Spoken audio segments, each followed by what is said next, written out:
நடத்தியிருந்தோம். அது எனக்கு மிகவும் ஒரு நம்பிக்கையானதாகவும் அல்லது போனால் ஒரு விருப்பத்துக்குரியதாகவும் இருந்தது. தூய நகரம், தூய கரங்கள், தூய நகரம் என்கின்ற விடயம். ஆகவே அதை முழுமையாக செய்ய வேண்டும் என்கின்ற ஒரு எண்ணத்தோடு தான் இந்த நகராட்சி மன்றத்துக்கள் நாங்கள் அடியெடுத்து வைத்தோம். அந்த வகையில் அது மிகவும் வெற்றி அளித்திருக்கின்றது என்றே நான் சொல்லுவேன்.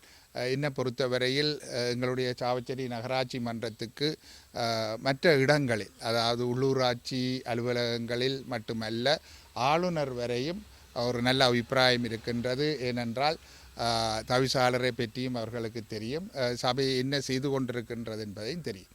ஆகவே உங்களுக்கு தெரியும், கடந்த காலங்களில் இருந்த சூழ்நிலையை மாற்றி எங்களால் இயன்ற அளவு அடிப்படை விஷயங்களை நாங்கள் செய்து கொண்டிருக்கின்றோம். மிக முக்கியமாக உங்களுக்கு தெரியும், ஒரு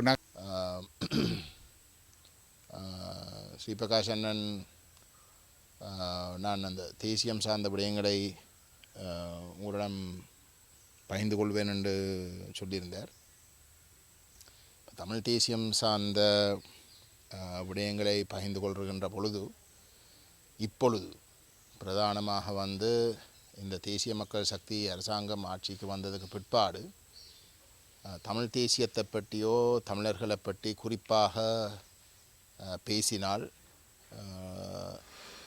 அப்படி பேசுகிறவர்கள் இனவாதிகள் என்றொரு கருத்துராக்கம் ஒன்றை